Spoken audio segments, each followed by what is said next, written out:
Johan Pilestedt, and I'm CEO and game director of Arrowhead, and we're here to show you Helldivers today.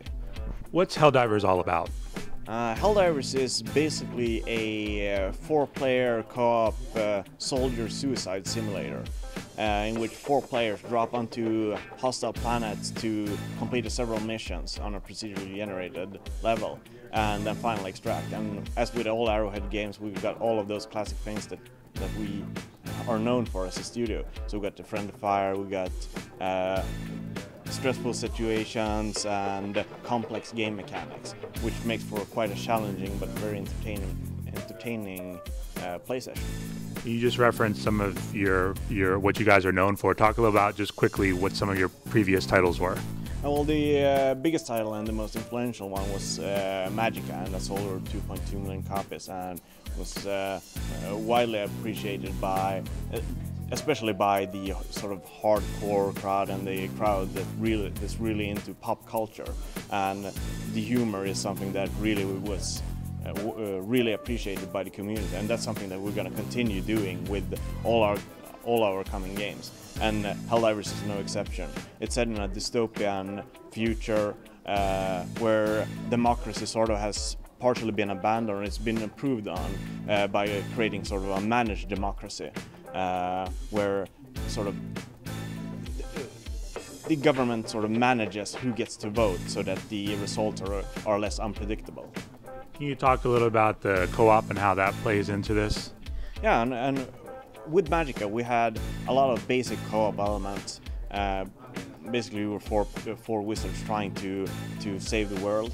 In Helldivers we sort of we've taken basically the same approach, but we improved on that and made a lot of more mechanics that really go well with you being four players and trying to achieve this mission, such as co-op weaponry and stuff like that. So for instance, if one guy carries the rocket launcher, the other guy carries the ammunition for it, and he's the only one that can reload the guy with the rocket launcher.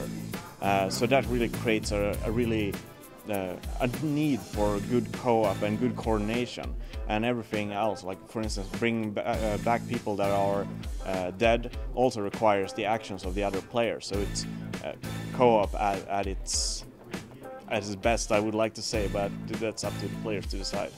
What has it been like working with this PlayStation hardware? I really like the PlayStation hardware. The PS3 is really known for being a hassle to work with, since it has this really advanced and powerful architecture, like back in the days when it was released. But now the tools that have sort of emerged to allow for a good, efficient production. And with the PS4, I mean, that's as good as a console gets from a development standpoint, and the Vita is very similar to the PS4.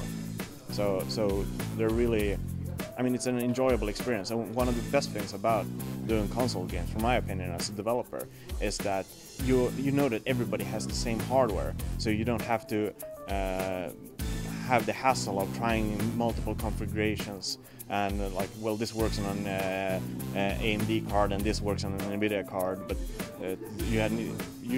traditionally you need to, on PC development, you really need to do several different solutions for every problem and different resolutions and so forth. That is something that we don't have to do, and that really allows us to focus on what we do best, and that is game design. What are you guys able to do when it comes to next-gen technology with this game? Well, basically anything we can imagine. Since we're using the PS3 as the baseline for it, so that we can sort of scale it down for the Vita and scale it up for the PS4.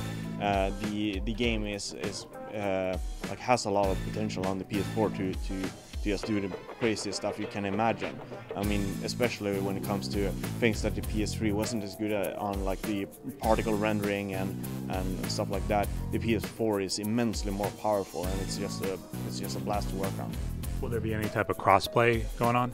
Yeah, and that's one of the key elements of the game. Since it's something that it's more like a company mentality that we hate to segregate the player base, and therefore we would never ever tolerate us making a game that's not cross-playable across these platforms. So you're going to be able to play with people on the PS4, on the Vita, and the PS3 as well. So it's whichever platform you choose to play on, you're going to be able to enjoy this game with all the rest of the people in the world.